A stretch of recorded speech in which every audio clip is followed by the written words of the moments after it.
సిలువను గూర్చిన వార్త నశించుచున్న వారికి వెర్రితనము గాని రక్షింపబడుచున్న మనకు దేవుని శక్తి. 1 కొరింథీ 1:18.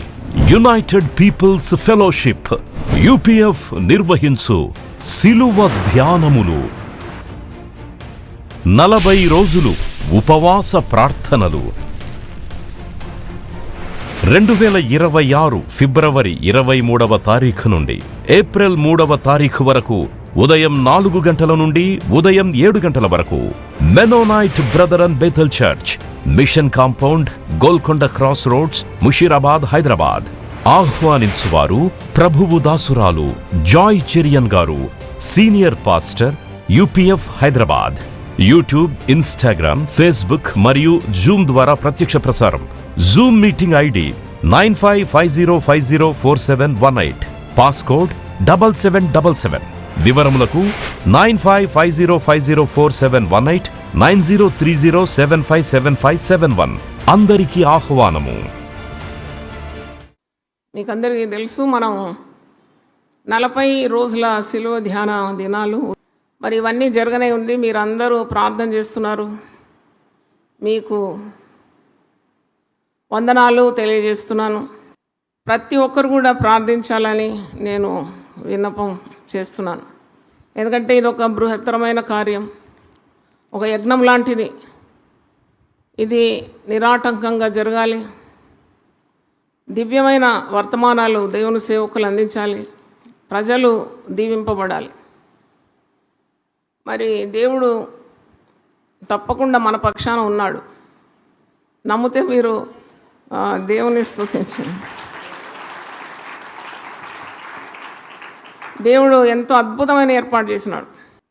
మనం తలిచిన దానికంటే, మనం ఊహించిన దానికంటే గొప్ప ఏర్పాటు దేవుడు యునైటెడ్ పీపుల్ ఫెలోషిప్ కొరకు చేసినందుకు నేను కృతజ్ఞురాలను దేవునికి. దేవుడు తన మార్గంలో తన బిడ్డలు నడిపించే దేవుడు. ఆయన మనకు ముందు రాజుగా వెళ్తాడు. ఆయన ఇత్తడి తలుపులు పగలగొడతాడు, ఇనుప గడియలు విడగొడతాడు, మార్గం ఏర్పాటు చేస్తాడు. అలాగే మనకు ఈ 40 రోజులు కూడా ఉదయము వేకువజామున 4 నుండి 7 వరకు Mennonite Bethel church, Golconda cross roads. చాలామంది నాతో చెప్పినారు, అమ్మ ఇది మాకు చాలా అనుకూలంగా ఉంది ఈ స్థలము అన్నారు. సెంటినరీ బ్యాప్టిస్ట్ చర్చ్లో ఇంతవరకు పెట్టాం.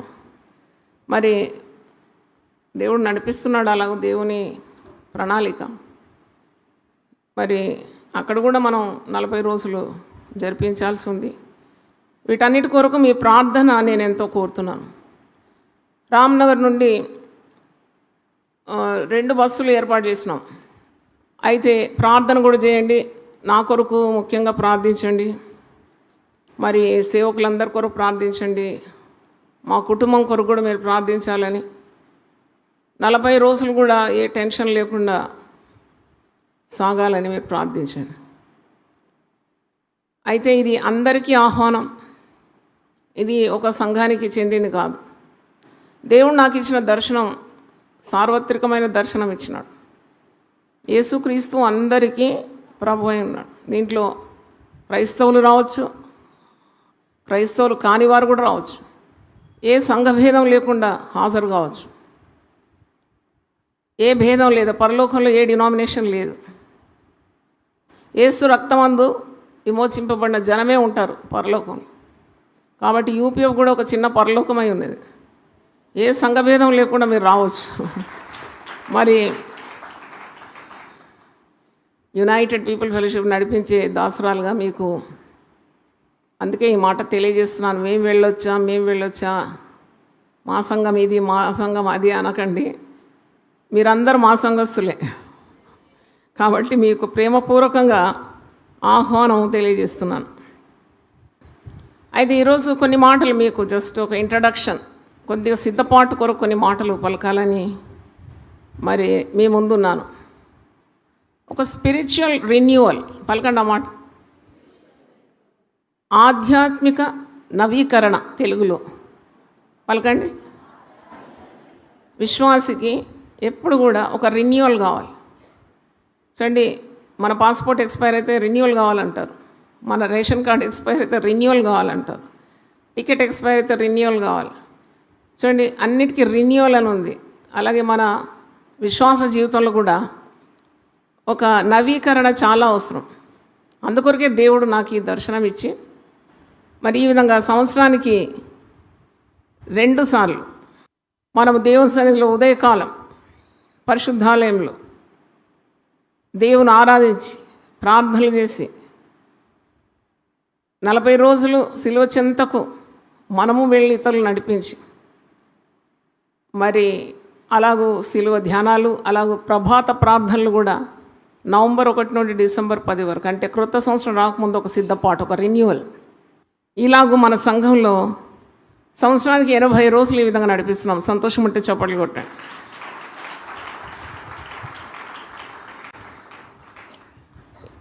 ఈ లోకంలో జీవించాలంటే ఒక నిరంతర పోరాటమే. క్షేమంగా, సంతోషంగా, సమాధానంగా, సమస్యలు లేకుండా ఉండేవాళ్ళు చాలా అరుదు. పోరాడుతూనే ఉంటారు. ఇది ఒక పోరాటం. క్రైస్తవ జీవితం కూడా ఒక పోరాటం అంటారు కదా, భక్తులు అంటారు, ఆరాటం కాదు ఇది, పోరాటం. సాతానుతో పోరాడాలి, లోకాశలతో పోరాడాలి, శరీర ఇచ్చలతో పోరాడాలి, మరి లోకంతో పోరాడాలి. ఇలా పోరాటం. ఈ పోరాటంలో మనకు శక్తి కరువైతే మనం ఓడిపోతాం. కానీ ఇలాంటి దినాల్లో మనము దేవుని నుండి ప్రత్యేకమైన శక్తిని పుంజుకుంటాం. దేవుని స్తోత్రం. మన ఆధ్యాత్మిక నవీకరణ జరుగుతుంది. అంటే there will be a renewal of your spirit. నువ్వు క్రొత్తదనం అనుభవిస్తావు. చూడండి, పండుగ రాగానే మనం ఏం చేస్తామంటే సంవత్సరం అంతా గూడు కొట్టుకుని అన్నీ కూడా ఏం చేస్తాము, దులిపేస్తాం. దులిపి శుభ్రం చేసి సున్నం కొట్టి కొద్దిగా చూడముచ్చటగా మన గృహాలు తయారు చేసుకుంటాం కదా. అలాగే ఆత్మను కూడా శుద్ధీకరణించాడని, నీ పాత చింతాగతులన్నీ దులిపివేయడానికి, నీ భయాలు, నీ ఆందోళన, నీ కలవరం, నీ కష్టాలు, నీ దుఃఖం, నీ కన్నీరు, ఇవన్నీ కూడా దేవుని వాక్యము ద్వారా మరి ఇవన్నీ తొలగించుకొని ఒక క్రొత్తదనం, ఒక నవీకరణ, ఒక రెన్యువల్, రీజెనరేషన్ అంటారు. అంటే ఈ ఆత్మీయ కొత్తదనం ఇలాంటి దీర్ఘమైన మరి కూడికల్లో, దీర్ఘకాలం జరిగే కూడికల్లో తప్పకుండా జరుగుతుంది. అది నాకు దేవుడిచ్చిన దర్శనం. ఒకరోజు నేను రామ్నగర్ ఆలయంలో కూర్చొని ప్రార్థన చేస్తున్నప్పుడు వర్షం పడుతుంది. కానీ మీది నుండి, టెర్రస్ నుండి, ఒక్క గొట్టం నుండి కాన్స్టెంట్గా వాటర్ పడతా ఉంది కింద బండ మీద.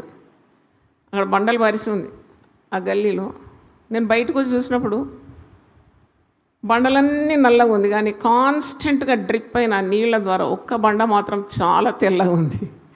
ఎందుకంటే ఎడతెగక ఆ నీళ్లు దాని మీద పడుతుంది. అలాగే దేవుని వాక్యం ద్వారా, ప్రార్థన ద్వారా, సహవాసం ద్వారా, దేవుని వెతకడం ద్వారా పరిశుద్ధపరచబడతాం. దేవుని చిత్తాన్ని మనం తెలుసుకుంటాం. అంటే దేవునికి దగ్గరగా అవుతాం, దేవుని సన్నిధి అనుభవిస్తాం, భక్తుల సన్నిధి అనుభవిస్తాం, తోటి విశ్వాసులతో నీకు సహవాస బలం కూడా ఏర్పడుతుంది. అందుకే ఈ యొక్క కార్యం మనము దాదాపు అంటే ఈ సేవ ఆరంభంలో నుండి ఇది మనము పాటిస్తున్నాం. ఆచరణంగా కాదు, కానీ ఆధ్యాత్మిక నవీకరణ జరగాలని, ప్రతి విశ్వాసి రెన్యువల్ కావాలని, యెహోవా కొరకు ఎదురు చూసేవారు నూతన బలం పొందుకుంటారన్న. అంటే ఈ 40 రోజులు కూడా మనం ప్రార్థనలో మన సమస్యలన్నీ ప్రభువుకు తెలియజేసి మనము ఈ సమయాన్ని కేటాయించుకొని కొద్దిగా తగ్గించుకొని కొద్దిగా అధికంగా ఆహారం తినకుండా, చాలామంది డానియల్ ఫాస్టింగ్ చేస్తారు, దానియేలు ఉపవాసంలో నాన్ వెజ్ తినరు. అది చాలా మంచిది ఆరోగ్యానికి. మీ శరీరంలో ఉన్న పాయిజన్స్ అన్నీ తొలగిపోతుంది. సంతోషమేనా మీకు? హల్లెలూయా. నీ శరీరంలో మరి చాలా ఎక్కువగా నీవు మాంసాహారాలు తింటే ఏదైనా కంతులు ఉంటే దానికి ఎరివేసినట్టు అది పెరిగి పెద్దగా అయిపోతుంది. ఈ శరీరాన్ని కొద్దిగా ఎండబెడితే ఉన్న కంతులు కూడా కరిగిపోతాయి. పాయిజన్ వెడలిపోతుంది ఈ శరీరం నుండి. మంచిగా నీళ్లు తాగండి, చాలా రిచ్ ఫుడ్కు దూరంగా ఉండండి, కొద్దిగా తగ్గించుకోండి.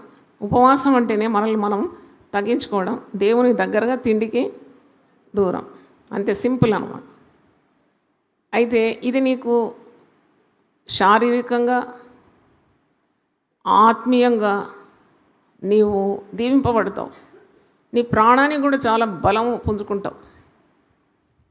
కాబట్టి ఇది దేవునికి చాలా ఇష్టమైన కార్యమని భక్తులందరూ పాటించినది ఇది. 40 అనే అంకెకు చాలా ప్రాధాన్యత పరిశుద్ధ గ్రంథంలో ఉంది. 40 రోజులకు చాలా ప్రాధాన్యత ఉంది. అది ఒక ప్రసంగం నేను ఆల్రెడీ చేసినాను, వై 40 అని. అయితే మరి సాధారణంగా మన దినదిన జీవితంలో విశ్వాసిని బలహీనపరిచే చాలా కార్యాలు ఉన్నాయి. విశ్వాసిని బలహీనపరిచే కార్యం దైనందిన జీవితంలో ఎదురాడే సమస్యలు. పని ఒత్తిడి ద్వారా చాలా అలసిపోతారు. దేవునికి సమీపంగా లేకుంటే ప్రతిదానికి చిరాకు వస్తుంది, కుటుంబాల్లో అశాంతి వస్తుంది. వాక్యము ఒకవేళ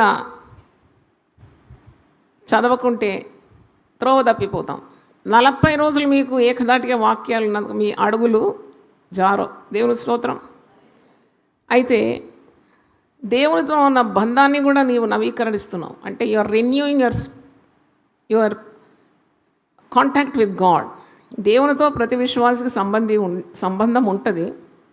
కొందరికి బలమైన సంబంధం ఉంటుంది, ప్రగాఢమైన సంబంధం ఉంటుంది, కొందరికి కొద్ది గొప్పగా సంబంధం కలిగి ఉంటారు. కానీ మరి ఆ బలహీనత నుండి నీవు బలం వైపు నువ్వు వెళ్తున్నావు. కాబట్టి దేవునితో ఉన్న ఆ సాంగత్యము, ఆ సహవాసము, ఆ బలము తప్పకుండా అది బలపరచబడుతుంది. అందుకే 103వ కీర్తనలో 5వ వచనంలో ఒక మాట ఉంది కదా, పక్షిరాజు యవనం వలె నీ యవ్వనము నేను నూతన పరుస్తాను, క్రొత్త తగ్గుతున్నట్లు మేలుతో నీ హృదయాన్ని తృప్తిపరుస్తాను. నా మటుకైతే ఈ 40 రోజులను మించిన మేలే లేదు జీవితంలో.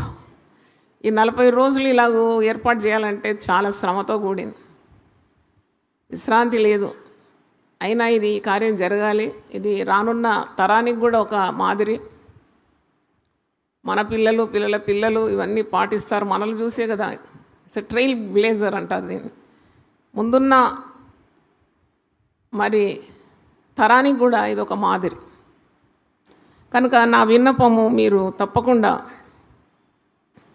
మీ ఆత్మలో నవీకరణ జరగాలి, మీ ఆత్మలను బలపరుచుకోవాలి, నవీనపరచుకోవాలి, పునరుద్ధరించాలి, బలం పుంజుకోవాలి. నేను శక్తిని పుంజుకోవాలి. ఈ లోకంలో నేను బలహీనంగా ఉండకూడదు. మరి ఇలాంటి గొప్ప కార్యంలో నేను పాలు పొందాలి, 40కి 40 నేను పాలు పొందుతానని పట్టుదల మీకు ఉండాలి. హల్లెలూయా. లోకంలో చూసినప్పుడు ఇతర మార్గాల్లో ఎన్ని ఇబ్బందులు పడతారు. చెద్దన్నం మూటగట్టుకొని తల మీద పెట్టుకొని వాళ్ళు కూడా 40 రోజులు మరి అడవుల్లో, అరణ్యంలో ఎంత ప్రయాసపడతారు. మనకు అన్నీ సుఖంగా అరేంజ్ చేసినాం, మీరు ఇబ్బంది పడే అవసరమే లేదు. బస్సులు కూడా అరేంజ్ చేసినామంటే మీరు ఇక ఆలోచించండి. ఎలాగన్నా దేవుని సన్నిధి మీరు అందరు రావాలని ఆశ. దేవుడు పిలుస్తున్నాడు, లేకుంటే దేవుడు ఎందుకు ఈ దర్శనం నాకు ఇస్తాడు? దర్శనం లేకుంటే ప్రజలు నశించిపోతారు. Where there is no vision people perish.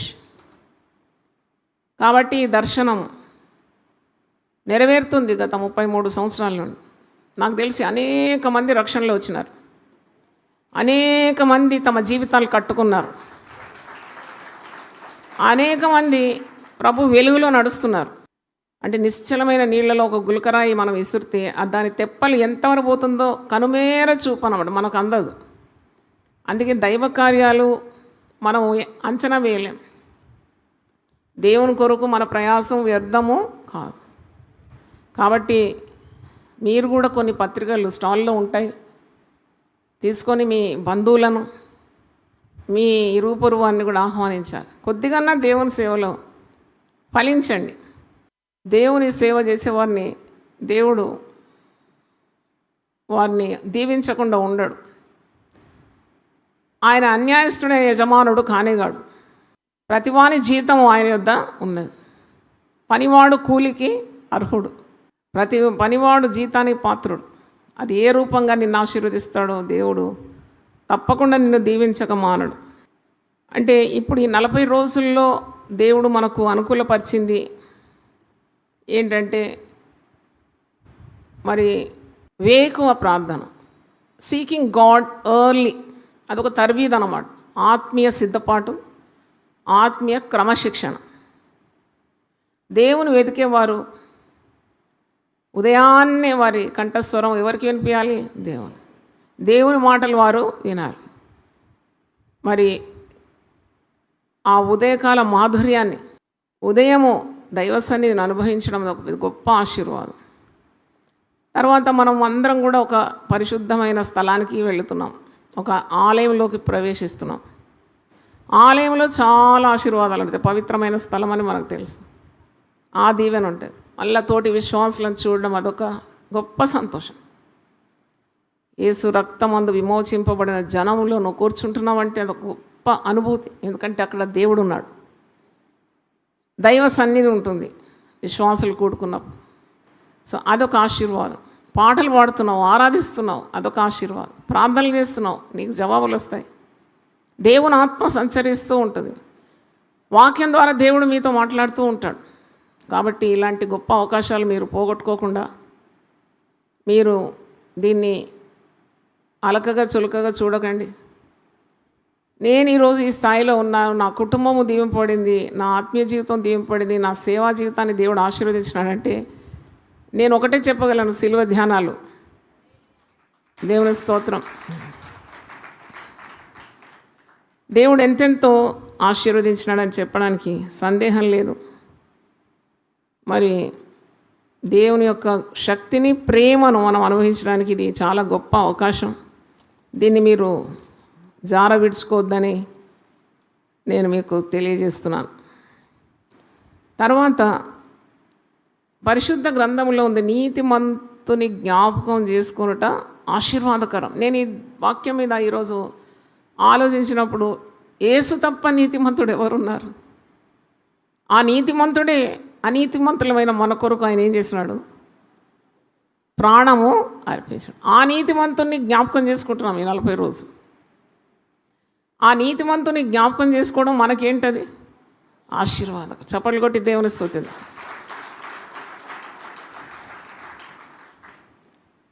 మన మనస్సు మారి రూపాంతరం అవుతుంది. ఎందుకంటే యేసు ప్రేమను మనము మన చెవులార వింటూ ఉన్నాం, గ్రహిస్తున్నాం. మరి ఆయన పడిన ఘోర శ్రమలను మనం ధ్యానిస్తున్నప్పుడు మన గుండెలో దేవుని పట్ల ప్రేమ ఉప్పొంగుతుంది. మన తల్లిదండ్రులను మనం జ్ఞాపకం చేసుకుంటాం కదా, మన తల్లి ఎంత కష్టపడింది అని అంటారు చాలామంది. నేను కూడా దాంట్లో ఉన్నాను.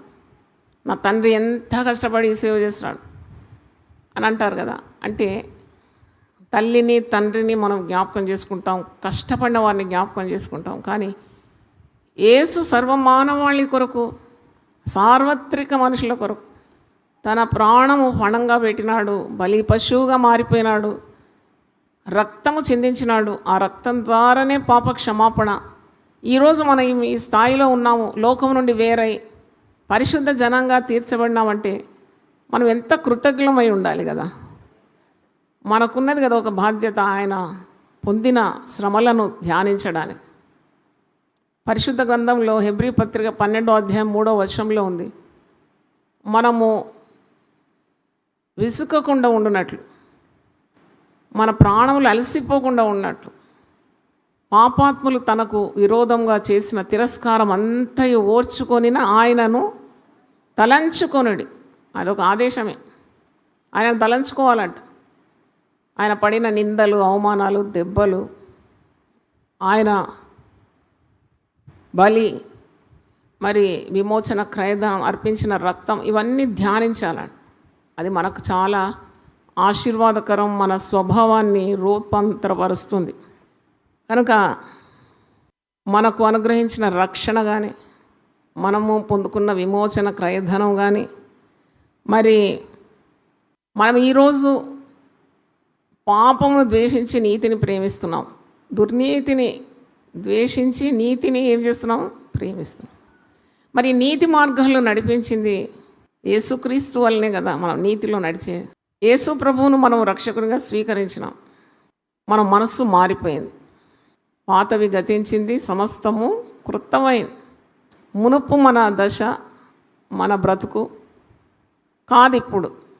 పౌలు అంటాడు, పూర్వం నేను హింసకుడను, దూషకుడను, హానికరుడను, సంఘమును హింసించిన వాడను, స్త్రీలను పురుషులను ఈడ్చుకొని వెళ్ళి వారిని హత్య చేసిన వాడు.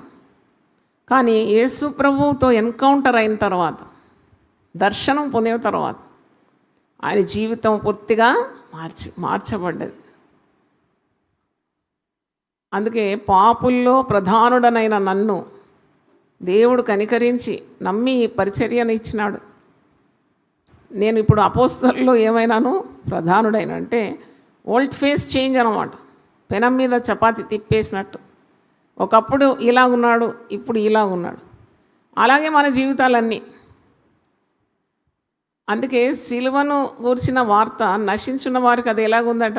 వెర్రితనం. కానీ రక్షింపబడిచిన మనకు అది దేవుని శక్తి, ద పవర్ ఆఫ్ గాడ్. సిలువను ధ్యానిస్తూ ఉండాలి.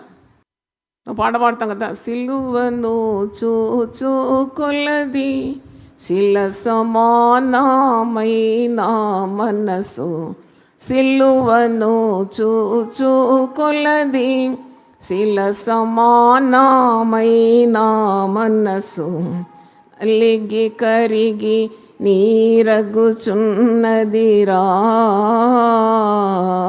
కరిగి కరిగి నీరగుచున్నదిరా,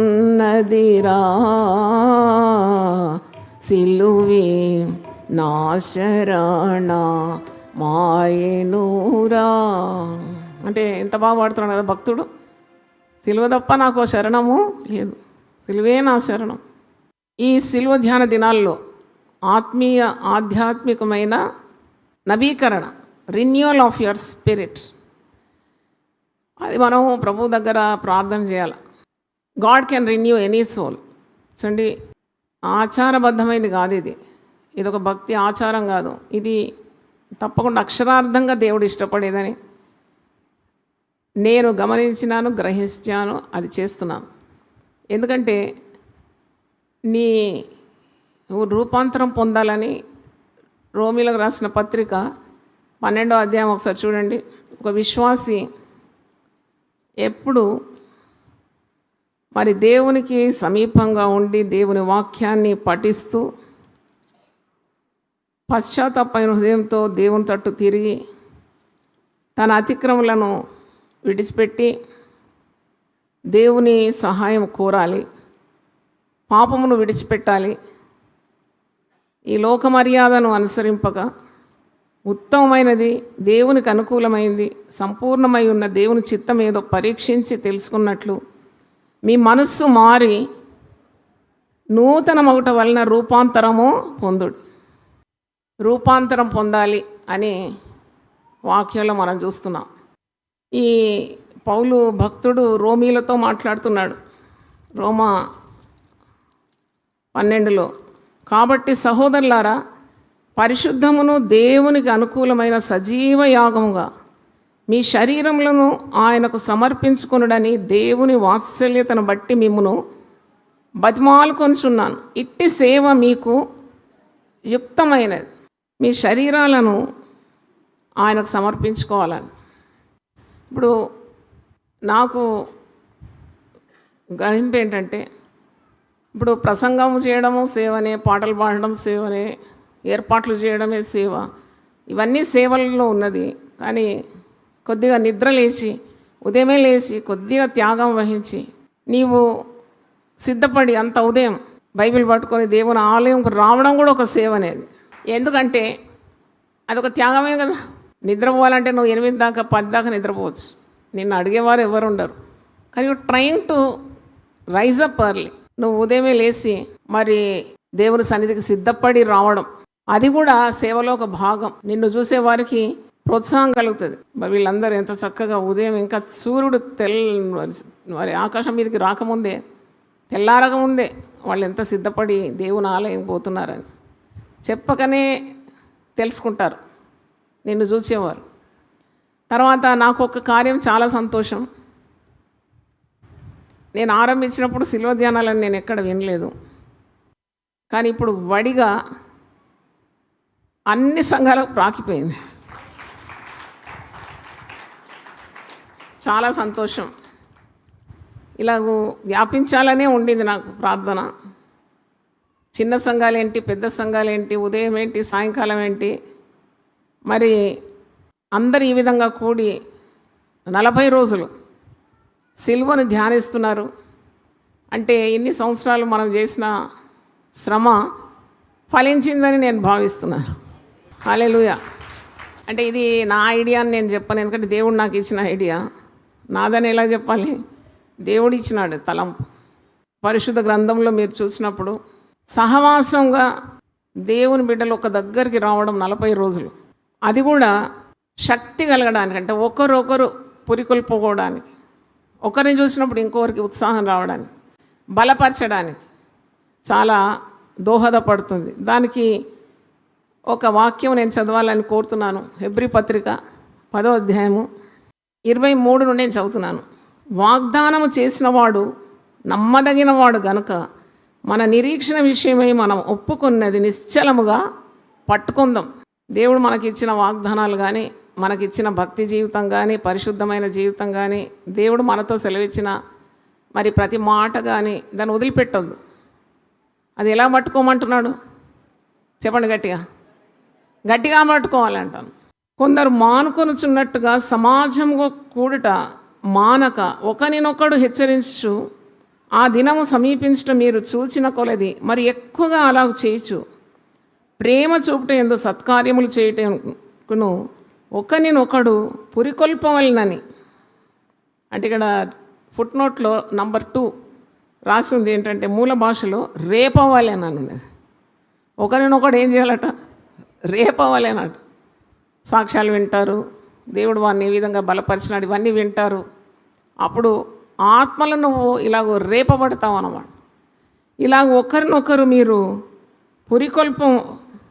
పురికొల్పుచు హెచ్చరించుచు, ఆ దినము సమీపించుట మీరు చూచిన కొలది మరి ఎక్కువగా అలాగ చేయొచ్చు. ప్రేమ చూపుటకును సత్కార్యములు చేయటకును ఒక్కరినొక్కడు పురికొల్పవలనని ఆలోచిద్దాం. అంటే ఎంకరేజింగ్ వన్ అనదర్. మనము మరి ఇది దేవుని ప్రణాళిక విశ్వాసులు. అందుకే సంఘముకు మరొక పేరు ఉంది, ఏంటది, క్రీస్తు శరీరం. Church is called the body of Christ. ఆ శరీరంలో అవయవాలు మనమందరం అవయవాలు, అన్నీ పనిచేయాలి. అది నాకు పౌలు భక్తుడు చెప్పిన 1 కొరింథీ 12వ అధ్యాయంలో ఉంది. అందరూ పనిచేయాలి, అందరు ఐక్యతగా ఉండాలి, అందరూ ప్రేమ అనే ఆ బంధం చేత బంధింపబడాలి. అన్ని అవయవాలు పనిచేస్తేనే అది శరీరం చక్కగా పని చేస్తుంది, ప్రయోజనకరం అవుతుంది. కొన్ని పని చేస్తుంది, మరికొన్ని పని చేయడం లేదంటే అది పక్షవాతం. కానీ అన్నీ పని చేయాలి. అంటే ఒకరినొకరు మనం ఏం చేయాలా, పురిగొల్పాలి. You have to encourage others. రమ్మని నాకు తెలుసు చాలా కుటుంబాలు మన యునైటెడ్ పీపుల్ ఫెలోషిప్లో ఒక పత్రిక ద్వారా వారు ఇక్కడ స్థిరపరచబడినారు. జస్ట్ ఒక ప్యాంప్లెట్. చప్పట్లు కొట్టి దేవుని స్తుతించండి. అంటే దేవుని పేరట మనం చేసే చిన్న పనిని దేవుడు ఎంత ఆశీర్వదిస్తాడా. ఒక వృద్ధ దంపతులు సాక్ష్యం చెప్పడం నేను విన్నాను. అమ్మ, ఒక యవనస్తురాలు పోతా మాకు ఒక ప్యాంప్లెట్ ఇచ్చింది. అది యూపీఎఫ్ ప్యాంప్లెట్, సిల్వ ధ్యానాల ప్యాంప్లెట్, అంతే. అది మేము ఒక దగ్గర ఇద్దరం కూర్చొని చదివినాం బాగా. ఇలా సిలువ ధ్యానాలు జరుగుతుందా వాళ్ళకి తెలియదంట, వాళ్ళ సంఘంలో లేదంట. అది వెళ్ళి చూద్దామని ఇద్దరు, వారి కారు ఉంది, అంతుంది. మరి వారు వచ్చి, నాకు తెలిసి వాళ్ళు 2005లో వచ్చినారు. ఇప్పటికి ఎన్ని సంవత్సరాలు అయింది వాళ్ళు వచ్చి? 21 సంవత్సరాల నుండి మన సంఘానికి వస్తున్నారు. ఒకసారి చప్పట్లు కొడతారా? మరి ఇలాగూ ఆ వృద్ధ దంపతులు సంఘానికి రావడానికి, దేవునిలో ఉండడానికి, వారి బాధలన్నీ మర్చిపోవడానికి, వాక్యం చేత బలపరచబడడానికి, క్రీస్తులో వేరుపారి స్థిరంగా ఉండడానికి కారణం ఎవరు? ఆ చిన్న యువతి, ఆ యవనస్తురాలు ఇచ్చిన పత్రిక, నోటీస్. నేను పాల్ యాంగోచ్ గారి చరిత్ర చదివినాను. అక్కడ కూడా ఆయన 19 సంవత్సరాలు వయసున్నప్పుడు క్రీస్తుని ఎరగనివాడు. నేను అనుకుంటా బుద్ధ మతస్థుడే ఉండొచ్చు. అయితే ఆయనకు జీవితంలో విసికి వేసారి రైలు కింద పడి చావాలనుకొని వెళ్తున్నాడంట వేగంగా. అప్పుడు ఒక చిన్న పాప, 9 ఏళ్ల పాప ఎదురై ఒక కరపత్రిక ఇచ్చింది. అట్లా సిలువలో వేలాడుతున్న క్రీస్తు పటం ఉందంట దాంట్లో. ఆ పత్రిక తీసుకొని 19 సంవత్సరాల వయసున్న పాల్ యాంగిచో గారు ఒక దగ్గర కూర్చొని మొత్తం చదివేసినాడు అంట. చావకముందు చావాలని పోతున్నాడు. అప్పుడు ఈ పత్రిక ఎదురైంది. చదివినప్పుడు ఆయన హృదయము మారిపోయిందండి. He got transformed. ఇంత బలియాగం నా కొరకు యేసుప్రభు చేస్తే నేను ఇంకా ఆయన గురించి తెలుసుకోవాలి, ఇంత ప్రేమ మానవులకు చూపినాడు కదా అని వెతుక్కుంటూ ఒక సంఘానికి వెళ్ళి అక్కడ కాపర్ని కలిసి ఇంకా సువార్త విన్నాడండి. చూడండి, 9 ఏళ్ల పాప చేసిన మంచి కార్యం లోకంలో అతిపెద్ద సంఘానికి కాపరిగా అతను నిలిపింది. దేవునికి స్తోత్రం. వరల్డ్స్ లార్జెస్ట్ చర్చ్ పాస్టర్ అయినాడు.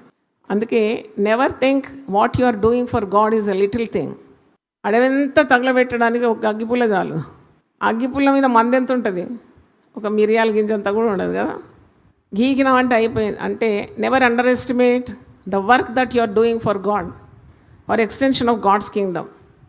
అది ఏ విధంగా అయినా కానీ నీవు ప్రయోజనకరంగా ఉండాలి. నేను ఎప్పుడు ఆంధ్రయ్య గురించి ఆలోచిస్తాను. ఆంధ్రయ్యను కూడా యేసుప్రభు శిష్యరూపంలోకి ఎన్నుకున్నాడు. కానీ ఆంధ్రయ్య చేసిన ఒక్క పని ఏంటంటే తన సహోదరుడైన సీమోను పేతురును ఎవరి దగ్గర నడిపించినాడు? యేసుప్రభు దగ్గర నడిపించినాడు. అంతే, ఆ చిన్న పని చేసినాడు. కానీ పేతురు సంఘానికి మూల పురుషుడిగా మారిపోయినాడు. His encounter with Jesus transformed his life. Hallelujah. పేతురు అంత గొప్ప వ్యక్తిగా మార్చడానికి just leading him to Christ అంతే. మీరు అనుకోవద్దు మీరు చేసే పనులు అంటే ప్రసంగం బల్లగుద్ది చెప్తేనే సేవ అని, కానే కాదు. ఆ క్రీస్తు శరీరంలో ఒక్క అవయంగా ఉండి నీకు దేవుడిచ్చిన పని క్రమంగా చేస్తే ఆ సంఘము తప్పకుండా వర్ధిల్లుతుంది. హల్లెలూయా. కాబట్టి ఎవరినైనా నడిపించడం కానీ, ఎవరికైనా ప్రార్థన చేయడం కానీ, ఇలా గొప్ప కార్యం జరుగుతుందని ఫోన్ ద్వారా తెలియజేయడం కానీ, ఒక మంచి ప్రసంగం దేవుడు నీతో మాట్లాడుతుంది ఇతరులకు ఫార్వర్డ్ చేయడం కానీ, షేర్ చేయడం కానీ, ఏవేవో షేర్ చేస్తుంటాం కదా. మంచి వంటకాలు, చక్కని చీరలు దొరుకుతాయి అక్కడ ఇక్కడ, ఇవన్నీ పబ్లిష్ చేస్తాం. కానీ అవన్నీ అశాశ్వతమైనవి. ఆకాశమందు నిత్యము నిలకడగా నిలిచేది దేవుని వాక్యం. హల్లెలూయా. దానికి మార్పే లేదు. మనిషిని మార్చేది కేవలం దేవుని వాక్యం. Nothing can transform a person unless he come across as God's word. అంటే దేవుని వాక్యం అంత శక్తి గలది. కాబట్టి మీరు సువార్త సేవలో మీరు కూడా పాలిభాగస్తులు. ఎప్పుడు మనం పొందుకునేవారుగానే ఉండాలి. ఎప్పుడు రిసీవింగ్ పర్సన్గా కాకుండా నువ్వు పొందుకున్న వెలుగును నువ్వేం చేయాలి? ఇతరులకు కూడా మరి అందించాలి. అందుకే యేసుప్రభు అన్న మాటనే కానీ మరి ఏ గ్రంథంలో లేదు ఇలాగ. ఎన్నెన్నో పరిశుద్ధ పవిత్ర గ్రంథాలు ఉన్నాయి అంటారు కదా. మరి ఏ గ్రంథంలో మీరు లోకానికి వెలుగని లేదు, మీరు లోకానికి ఉప్పు అని లేదు. కనుక ఉప్పు కొద్ది వంటకానికి ఎంత రుచి అందిస్తుంది, ఒక చిన్న దీపము, చిరు దీపము ఎంత చీకటిని తరుముకొడుతుంది. అలాగూ ఈ 40 రోజుల్లో మీరు కూడా ఈ సేవలో మరి ఇంత ఖర్చు చేస్తున్నాం, లక్షల ఖర్చుతో కూడిన పని ఇది 40 రోజులు. నేను ఎప్పుడు డబ్బు వైపు చూడలేదు. నేను అడుగుతాను, దేవుడు ఇస్తాడని విశ్వాసం, అలాగే విశ్వాసం నడక నాది. ఎప్పుడు కూర్చొని లెక్కలేదు, విశ్వాసంతో జరుగుతున్న పరిచర్య. ఐ నో నన్ను పిలిచిన దేవుడు నమ్మదగిన దేవుడు. నాకు ఎక్కడ తలవంపులు కాలేదండి నా ప్రయాణంలో. అడ్డుగా వచ్చినారు, ఆటంకంగా వచ్చినారు, వారు భూమి మీద లేరు. నేను ఎందుకు చెప్తున్నానంటే ఇది పవిత్రమైన ఒక కార్యం, ఇది పరిశుద్ధమైన కార్యం అని చెప్పడానికి 100% నాకు విశ్వాసం. మనం ఈ కూడికలు చేసేది ఏదో ఆర్థిక వనరుల కొరకు కానే కాదు, ఏం ఆశించి కాదు, సిలువను ప్రకటించాలనే దర్శనం. కాబట్టి నా చరిత్రలో అంటే నా సేవా జీవితంలో అడ్డుపడిన వాళ్ళని లేపేసినాడు దేవుడు. అంటే నాకు పెద్ద సంతోషమని కాదు, కానీ చాలామంది ఇంత పెద్ద సేవ, ఇంత జనం వస్తున్నారు, ఉదయం వస్తున్నారు, మేం పెడితే రారు, నువ్వు పెడితే రారంటే నువ్వు దేవుణ్ణి అడగాలి. నన్ను అడిగితే నేనేం చెప్పాలి? నా పని నేను సరిగ్గా చేసుకుంటూ వెళ్ళాను, దేవుడు దీవించినాడు, అంతే చెప్తాను. అయితే అలాగ ఆటంకంగా ఉండి, అడ్డుగా ఉండి చాలా బాధపడ్డారు. తర్వాత సౌలా సౌలా నువ్వు నన్నేలా హింసిస్తున్నావు, మొయ్యకోలకు ఎదురుగా దాన్ని ఎదురు దన్నుట నీకు కష్టతరం. మరి ఇంకో మాట యేసుప్రభు అంటాడు, మత్తయి సువార్త 18:7 ఉందన్నమాట. అభ్యంతరములు రాక మానవు, అభ్యంతరం వలన ఈ లోకానికి శ్రమ, కానీ ఎవని వలన అభ్యంతరం వచ్చునో ఆ వ్యక్తికి శ్రమ అని ఉన్నది. అంటే ఒక్క మనిషి దేవుని కార్యాన్ని ఆపగలుగుతాడా? ఒకవేళ అలాగ అనుకున్నాడంటే వానంత బుద్ధి లేని వాడి లోకంలో లేడు. దైవ కార్యం ఏంటి, దైవ కార్యం ఏంటి, దైవ దర్శనం ఏంటి, దానికి దేవుడిచ్చే శక్తి ఎలాంటిది, దాన్ని ఆపడానికి ఏ నరునికి సాధ్యమో కాదు. కాబట్టి మంచి కార్యాలకు ఆటంకంగా ఉండకండి. మీకు కూడా నేను బోధిస్తాను, మీరు నా పిల్లలే. ఎప్పుడైనా ఎవరైనా మంచి కార్యం చేసినప్పుడు ప్రోత్సహించండి. Never become a obstacle. నీకు నచ్చలేదంటే జరిగిపోగాని దాన్ని అడ్డగించదు. మరి అట్టి వారికి శ్రమ కలుగుతుందని వాక్యంలో స్పష్టంగా ఉంది. ఇలాంటి కార్యాలు అనేకంగా జరగాలి. నేను యథార్థంగా దేవుని సన్నిధిలో చెప్తున్నాను, ప్రతి సంఘంలో ఉండాలి. ఇది ఆధ్యాత్మిక నవీకరణ జరగాలి. ఎంతమంది మీరు ఒప్పుకుంటారు? చప్పట్లు కొట్టి దేవుని స్తుతించు. There should be spiritual renewal, spiritual awakening, spiritual regeneration, ఒక రివైవల్. అదే కదా మనము దేవుని యొద్ద నుండి ఆశించేది. నేను కొన్ని కార్యాలు అంటే ఒక వ్యక్తి భౌతికంగానే వచ్చినాడు సెంటినరీ బ్యాప్టిస్ట్ చర్చ్లో పోయిన నవంబర్ డిసెంబర్ మనం నడిపించిన 40 దినాలు. వాళ్ళ సహోదరి నాకు యునైటెడ్ స్టేట్స్ నుండి ఫోన్ చేసింది. అమ్మా, మేము ఏమనాలనో నాకు తెలియదు, మరి నేను ఫోన్ ఎత్తినాను, ఎందుకో సాధారణ ఎత్తడానికి కూడా టైం ఉండదు, ఎత్తినప్పుడు చెప్తుంది, అమ్మా నాకు ఒక తమ్ముడు ఉండినాడు, అవివాహితుడు, 50 ఏండ్లు, అతన్ని కంట్రోల్ చేయడానికి ఎవ్వరి తరం కాలేదమ్మ. తాగుడు, మరి స్త్రీలోలుడు, డబ్బు పాడు చేసేవాడు, చెడు సాంగత్యం, దేవుడు లేడనేవాడు. ఇలాంటి ఒక వ్యక్తిని ఆయన అదుపులో పెట్టడానికి మా కుటుంబంలో ఇంతమంది ఉన్న ఎవరికి సాధ్యం కాలేదు. కానీ దేవుడు అతన్ని సంధించినప్పుడు ప్రతిరోజు శుభవార్తలు 8 గంటలకు వచ్చే వాక్యం వినడం అలవాటైందంట. తర్వాత 40 రోజుల శిలువ ధ్యానం కూడా మనం యూట్యూబ్లో వేసి అంత కూడా శ్రద్ధగా విన్నాడంట. విని 1 సంవత్సరం తిరిగేలోగా గట్టి విశ్వాసగా మారిపోయినాడండి. దేవునికి స్తోత్రం. He became a strong believer. ఆయన బాప్తిజం తీసుకున్నాడు, ఆయన ప్రభు బిడ్డగా మారిపోయినాడు. ఒక్కరోజన్నా నేను 40 రోజుల్లో వచ్చి పాలు పొందాలా, ఇది చాలా దేవుని మహిమ కార్యం అని చెప్పి ఎక్కడో ఒంగోలులో ఎక్కడో ఉంటారు, మరి పని పట్టుకొని ట్రైన్లో వచ్చి ఒక్కరోజని వచ్చినాడు. 2-3 రోజులు ఒక వారమంతా ఇక్కడ లాడ్జ్లో ఉండి ఆ వ్యక్తి 40 రోజులు కూడా అటెండ్ చేసినాడు. ఎంతో ఆశీర్వదింపబడి వెళ్ళినాడు. అంటే ఆ కుటుంబంలో చెప్పలేనంత సంతోషం. ఒక పాపి మారుమనసు పొందినప్పుడు పరలోకంలో ఎలాంటి సంతోషం, గొప్ప సంతోషం. పరలోకంలో ఉన్నది సంతోషం, కుటుంబంలో సంతోషం, అది వర్ణనాతీతమైంది, వర్ణించలేము, వివరించలేము. కాబట్టి మీరు ప్రార్థన చేయాలి. మరి ఈ 40 రోజుల ద్వారా అనేకులు మారు మనసు పొందాలని ప్రార్థించండి. తర్వాత వాళ్ళు ప్రభు బిడ్డలుగా మారి బాప్తిసం తీసుకొని సంఘానికి చేర్చబడాలని కూడా మీరు ప్రార్థించాలి. అంటే ఇలాంటి కూడికలు, ఇలాంటి వాక్యం, సూత్రం వెంబడి సూత్రం, ఆజ్ఞ వెంబడి ఆజ్ఞ, అచ్చట ఇచ్చట వినడం ద్వారా ఒక పాపి పశ్చాత్తాపంతో మారుమనసు పొందుతాడు, రక్షణ పొందుతాడు. వాక్యం ఎప్పుడు నిరర్ధకమో కాదు. ఒక మాట ఉంది పరిశుద్ధ గ్రంథంలో, ఆకాశం నుండి హిమము ఏ విధంగా కురిసి భూమిని తడిపి తగిన పంటనిస్తుందో అలాగే దేవుని నోటి నుండి వచ్చిన మాట ఎప్పుడు నిరర్ధకము కాదు, దాని పని చేస్తుందంట. యెషయా 55, 10వ వచనం. వర్షమును హిమమును ఆకాశము నుండి వచ్చి అక్కడికి ఎలాగూ మరలక భూమిని తడిపి విత్తువానికి విత్తనమును భుజించువానికి ఆహారమును కలుగుటకై అది చిగిర్చి వర్ధిల్లునట్లు చేయును, అలాగే నా నోట నుండి వచ్చు వచనము ఉండు. అంటే నెవర్ గాడ్స్ వర్డ్ గోస్ ఏ వేస్ట్. అంటే ఈలాగు సంవత్సరానికి ఒకసారి పోయింది, ఇప్పుడు 2 సంవత్సరాల నుండి 2 times చేస్తున్నాము. I sincerely desire until the coming of Lord Jesus, యేసు ప్రభు రాకడ వరకు యునైటెడ్ పీపుల్ ఫెలోషిప్లో ఇది ఒక లైఫ్ స్టైల్గా మారాలని ఆశిస్తున్నాను. ఇది ఒక జీవిత విధానంగా మారిపోవాలి, మన సంఘ విధానం కావాలని ఆశ. ఇది ఒక వ్యక్తితో అంతరించిపోకూడదు. మేము అప్పుడు చేసినాము 40 రోజులు, అమ్మ ఉన్నప్పుడు చేసినాము, ఇప్పుడు చేయడం లేదు అనే మాట రావద్దని నా ప్రార్థన. మీలో అనేకులు విశ్వాస వీరులు, సువార్త వీరులు, సంఘ సంస్కర్తలు, అపోస్తలు, ప్రవక్తలు, కాపర్లు, దేవునికి బలమైన సాధనాలు బయలువెళ్ళాలని నా ప్రార్థన ఉన్నది. దేవుని స్తోత్రం.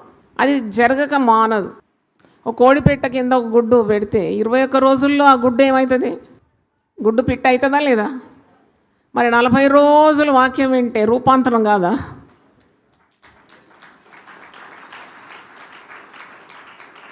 ఆ తల్లి కోడి కింద ఉన్న 20 గుడ్లు పెట్టి చూడండి, అన్ని తల్లి పోలికలు బయట వెళ్తాయి. అదే గీతలు, అదే మచ్చలు, అదే చుక్కలు.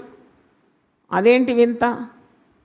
ఇది నాకు 1992 నేను ఆరంభించిన సంవత్సరమే దర్శనం చూసినాను. ఒక పిట్ట చాలా పెద్దగా ఉంది, ఈ బిల్డింగ్ అంతా ఉన్నది, ఈ హాల్ అంతా నిండుకు పెద్ద పిట్ట, కోడి పెట్ట. దాని కింద బంగారు గుడ్లన్నీ పొదుగుతుంది. అది నేను ఇలా చూస్తూ ఉన్నప్పుడు గుడ్డు పగిలి ఆ తల్లి పక్షిలాగా నాకు అనిపిస్తుంది యేసు ప్రభు స్వరూపంలోకి వచ్చేస్తారు అందరూ. హల్లెలూయా. ఆయన రెక్కల క్రింద మనం పొదుగుతున్నాం కదా, ఇది పొదుగుడు. ఇది చెప్పండి ఆ మాట ఏంటిది? 40 రోజులు పొదుగుడు. క్రీస్తు స్వారూప్యంలోకి మనం తీర్చబడతాం. కనుక ఈ గొప్ప కార్యం కొరకు ప్రార్థన చేయాలని నేను మిమ్మల్ని కోరుతున్నాను. కనుక ఇది not only a spiritual discipline, it's always a physical discipline. ఆత్మీయ క్రమశిక్షణ మాత్రం కాదు, మన జీవిత విధానంలో కూడా మనకు ఒక క్రమం అంటూ దేవునికి దగ్గరగా కావడం, దేవుని రూపంలోకి మారిపోవడం, వాక్యం చేత సంధింపబడడం, కలిసిగట్టుగా ఆరాధించడం, పాపం ఉంటే పశ్చాత్తాపంతో వదిలిపెట్టడం. దేవునికి ఏది అసాధ్యం కాదు. ఒకవేళ నీకు కొన్ని సంవత్సరాల నుండి పాపపు మరకలు నీ జీవితంలో ఉంటే, this is the right time Jesus can cleanse you.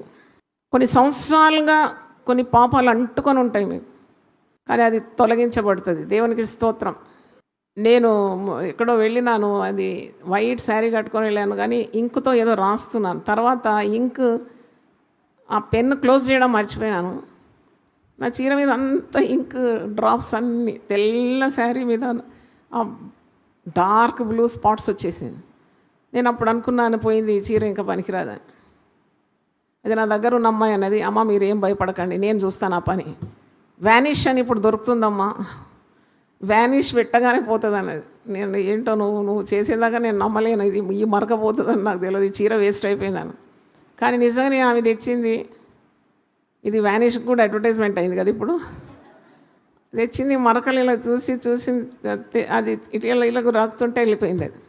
అప్పుడు నేను అనుకున్నాను, అంటే అన్ని ఆత్మీయ అర్థాలు నేను తీసుకుంటాను కదా. చూడు, అది కొద్దిగా ప్రయత్నం అంతే కదా, నమ్మడం.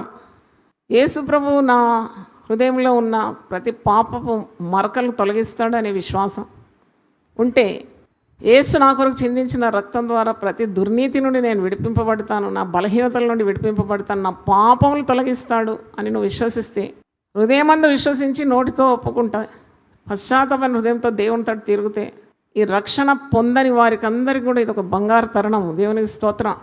పాపం మీకు ఎప్పుడూ నెమ్మది ఇవ్వదు. పాపం మిమ్మల్ని పట్టుకుంటుంది తప్పకుండా. మీరు ఇప్పుడు యూట్యూబ్లో వైరల్ అయిన ఎప్స్టీన్ ఫైల్స్ అని మీరు చూసి ఉండొచ్చు. మరి ఎంతమందికి తెలుసు ఎప్స్టీన్ ఫైల్స్ అని? నేను కూడా ఆ యూట్యూబ్లో ఇదేంటి అని వెతికినప్పుడు భయంకరమైన దారుణాలండి. అసలు మానవులు ఇలా బరి తెగించి పాపాలు చేస్తారని నాకు అనిపించింది. ఆ పాపపు మరి మరకలు అందరికీ తగిలింది. మనం ఊహించని వ్యక్తులు దాంట్లో ఉన్నారు ఆ ఫైల్స్లో.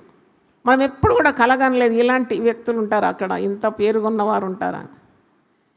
అది చేయకూడని పాపం. అప్పుడు నాకు అనిపించింది, నన్ను నువ్వు సేవకు పిలిచినావంటే అది ఎంత ధన్యకరం నాకు. దేవుని వాక్యం బోధించి దేవుని చేత సృజింపబడిన జనం పాపంలో పడిపోకుండా మనల్ని వారిని అగ్ని నుండి లాగినట్టు లాగి పవిత్రమైన పట్టాల మీద పెట్టగలుగుతున్నామంటే సేవ ఎంత ధన్యకరం అండి. హల్లెలూయా. సువార్త వెలుగు లేకుండానే కదా ప్రజలు పాపం చేసేది. అందుకే రోమీలకు రాసిన పత్రిక 1:16 సువార్త దేవుని శక్తి, దాంట్లో యూదుడని గ్రీసు దేశస్థుడని హెల్లేనియుడని భేదమే లేదు అని అంటున్నాడు. రోమీలకు రాసిన పత్రిక 1వ అధ్యాయము. కాగా నా వలనంత మట్టుకు రోమాలోని మీకును సువార్త ప్రకటించటకు సిద్ధంగా ఉన్నాను. సువార్తను గురించి నేను సిగ్గుపడువాడను కాను. ఏలైనగా నమ్ము ప్రతివానికి, మొదట యూదునికి గ్రీసు దేశస్థునికి కూడా రక్షణ కలుగు చేయుటకు అది దేవుని శక్తి అయి ఉన్నది. మానవ శక్తి మనం తట్టుకోలేము, ఇంత తెలివ ఇంత బలమా అని అంటాం కదా, మరి దేవుని శక్తి ఇది సువార్త అనేది. అందుకే సువార్తను గురించి సిగ్గుపడకుండా మనం ఇతరులను వెలుగులో నడిపించడానికి సంసిద్ధంగా ఉండాలి. ఆధ్యాత్మిక నవీకరణ మనకందరికీ కావాలి. We have to renew our spirits during this 40 days. రూపాంతరం పొందాలి, క్రీస్తు స్వారూప్యంలోకి ఎదగాలి. ఎదగడం అనేది చాలా చాలా ముఖ్యం. ఒక తల్లి చాలా బాధపడుతుంది, 3 ఏళ్ళైంది నా పిల్ల మాట్లాడడం లేదు. అప్పుడు నేను అనుకున్నాను, ఎంత బాధ ఈమెకు. అరే ఆగు, మాట్లాడుతుంది ఆగు అంటే ఆగడం లేదు. నా పిల్ల మాట్లాడాలి అంటే కన్న తల్లికి పిల్ల మాట్లాడాలి, పిల్ల మైల్ స్టోన్స్ అన్నీ కరెక్ట్గా ఉండాలి అని ఆశిస్తుంటే, మన కన్న తండ్రి మరి తన సొంత కుమారుని ఈ లోకానికి పంపించినాడు మనకు నిత్య జీవం ఇవ్వడానికే కదా. మరి క్రీస్తులో జన్మించిన మనం అవుటిగా ఉంటే, ఎదుగుదల లేకుంటే, మరి తండ్రి అయిన దేవునికి ఎంత దుఃఖం అనిపిస్తుంది కదా. ఏ తల్లిదండ్రులైనా తమ పిల్లలు ఎదగాలంటారు. చాలామంది తండ్రులు అంటారు, ఇదిగో నా కొడుకు నా ఎత్తున్నాడండి అంటారు, నాకంటే ఎత్తండి అని అంటారు కొందరు. అంటే వారికంటే ఎక్కువగా ఎదగాలని తల్లిదండ్రులు, ప్రేమించే తల్లిదండ్రులు ఆశిస్తారు కదా. కాబట్టి అంటే ఇంత గొప్ప బలియాగం సిలువలో యేసు ప్రభు మన కొరకు ప్రాణం అర్పించినాడు. You are born into the family of God. తను ఎందరు అంగీకరించారో వారికందరికీ దేవుని కుమారులగుటకు ఆయన ఏం చేసినాడు? అధికారం ఇచ్చినాడు. We belong to God, we are born in the family of God. మరి అప్పుడు ఎదగాలి, చాలా ఎదిగేది ఉంది, నేర్చుకోవాలి. ఒక చిన్న ఎపిసోడ్ క్లిప్పింగ్ పెట్టినారు, అంటే నేను ప్రసంగం చేసింది మీడియా టీం వాళ్ళు. ఓర్చుకో, నేర్చుకో, మార్చుకో, దాని టైటిల్. 2.5 లక్షల మంది చూసినారండి అది వ్యూవర్షిప్. అది ఇంతమంది చూసినారు. ఇది 3 మాటలు. ఏం మాటలు చెప్పండి? ఓర్చుకో, నువ్వు నేర్చుకో. ఓర్చుకో, జర ఉదయం లేవు, కొద్దిగా సహనం కలిగి ఉండు, దేవుని సన్నిధికి రా, అన్నీ నేర్చుకో. నేర్చుకున్న తర్వాత ఏం కావాలి? మార్చుకో. అందరూ ఒకసారి లేచి పడితే ప్రార్థన చేస్తాను. హల్లెలూయా. స్తోత్రం స్తోత్రం స్తోత్రం తండ్రి, గొప్ప దేవా. నాయనా, మేమందరం కలిసి మేము ప్రార్థన చేస్తున్నాం. 40 రోజుల సిలువ ప్రయాణం, అది మాకు ఆనందకరంగా, ప్రయోజనకరంగా, శక్తినిచ్చే దినాలుగా మార్చాలని ప్రార్థిస్తున్నాను. కృపగల దేవుడు, మమ్మల్ని అందరినీ నీ శక్తితో నింపండి. మా బలము కాదు నేను, నీ బలము మాకు ధరింపజేయండి. శక్తి చేత బలం చేత కాదన్నావు, నా ఆత్మ ద్వారా ఈ కార్యము జరిగిస్తానన్నావు. Not by might nor by power but by my spirit saith the Lord. నీ ఆత్మ కార్యం జరిగించమని ప్రార్థిస్తున్నాం. విజయోత్సవంగా మేము ఈ దినాలు ముగించాలని ఉపవాస దినములుగా ఇది ప్రతిష్ఠిస్తున్నాం. ప్రభువా, మమ్మల్ని మేము తగ్గించుకొని ఉపవాసం ఉండి, సుఖభోజనానికి దూరంగా ఉండి, మా కుటుంబంలో ఉన్న సమస్యల కొరకు నీ సన్నిధిలో ప్రార్థన చేసినప్పుడు ఆకాశం వంచి దిగొస్తానన్నావు తండ్రి. మా మనవులు అంగీకరిస్తానన్నావు. మాకు ఒక ఆధ్యాత్మిక నవీకరణ మా జీవితంలో జరగాలని మేము కోరుతూ ప్రార్థిస్తున్నాం. నీ రూపంలోకి మేము మార్చబడాలి. ఒక రూపాంతర అనుభవం ఈ 40 రోజులు మాకు దయచేయండి. సేవ బలంగా జరగాలని మేము ఎంతో కోరుతున్నాం. విశ్వాసులు నీలో నాటబడి వేరు దాన్ని స్థిరంగా ఉండాలని మేము కోరుతున్నాం. అపవాది తంత్రములను మీరు కాల్చివేయమని ప్రార్థిస్తున్నాం. నీవు మాకు తోడుంటే మాకు దిగులేలనైనా నీ బలమైన హస్తం మాకు తోడుంచి ముఖ్యంగా సంఘాన్ని బలపరిచి అనేకులకు కరపత్రికలు కానీ వారిని ప్రోత్సహించడం కానీ ఒకరినొకరు పురికొల్పుకోవాలని ఇప్పుడే వాక్యం చూసినాం. Spreading the good news lord. అవును తండ్రి, ఒక కరపత్రిక ద్వారా జీవితాలు మారిపోతాయి, కుటుంబాలు మారిపోతాయి. ఎంత గొప్ప ఆశీర్వాదకరమైన కార్యం. ఇతరులను మమ్మను వల్ల మేము ప్రేమించి వారికి కూడా ఈ వెలుగు అందించడానికి ఒక్కొక్కరిని మీరు ఆయుత్తపరచమని ప్రార్థిస్తున్నాను. కుడికి ఎడమకు నీవు వ్యాపించదవని యెషయా 54:3 ఉన్న వాగ్దానం మా సంఘానికి దయచేయండి. అయినా నీకు స్తోత్రం. నీ కార్యము ఎవరు రద్దుపరచగలరు ప్రభువా? నువ్వు కార్యం చేస్తే అది ఎవరు త్రిపివేయగలుగుతారు? ఇంతవరకు సహాయం చేసినావు, ఇక మీద కూడా మాకు సహాయం చేయమని, అనేక ఆత్మలను నీ వెలుగులో నడిపించడానికి మాకు అందరికీ ఆత్మల భారం దయచేయమని, కుటుంబాలుగా ఆశీర్వదింపబడాలని ప్రభువా చేతులెత్తి ఒక్కొక్కరిని మీరు ఆశీర్వదించి ప్రతి వానికి వాని క్రియల చొప్పున ప్రతిఫలం దయచేయమని యేసు పరిశుద్ధ నామములో అడిగి వేడుకుంటున్నాను తండ్రి. ఆమేన్. తండ్రి అయిన దేవుని ప్రేమ, యేసు క్రీస్తు కృప, పరిశుద్ధాత్మ సహవాసం మనందరితో సదాకాలం తోడుగా ఉండును గాక. ఆమేన్. ప్రతిదినం దేవునితో నేను. కుటుంబ వ్యవస్థలు, జీవన విలువలు అస్తవ్యస్తంగా మారుతున్న ఈ రోజుల్లో ప్రభువు దాసురాలు రెవరెండ్ డాక్టర్ జాయ్ చెరియన్ గారు దైవ దర్శనంతో ప్రభువు సన్నిధిలో కనిపెట్టి పొందిన 366 విభిన్న ధ్యానాంశములను ప్రతిదినం దేవునితో నేను అనే పుస్తక రూపంలో ప్రపంచానికి అందించారు. ఇది అనేకుల జీవితాలను ప్రభావితం చేసే ఒక విలక్షణమైన గ్రంథము. పరిశుద్ధాత్మ దేవుడు ఈ పుస్తకమును పఠించే ప్రతి ఒక్కరిని స్పృశించి శక్తితో నింపునుగాక. ఈ పుస్తకాలిప్పుడు అందరికీ అందుబాటులో ఉన్నాయి. ఈ నూతన సంవత్సరంలో దీనిని మీరు ధ్యానించండి, మీ బంధుమిత్రులకు ఆత్మీయ బహుమతిగా అందించండి. పుస్తక ప్రతుల కొరకు సంప్రదించవలసిన ఫోన్ నంబర్లు 9550504718, 9030757571.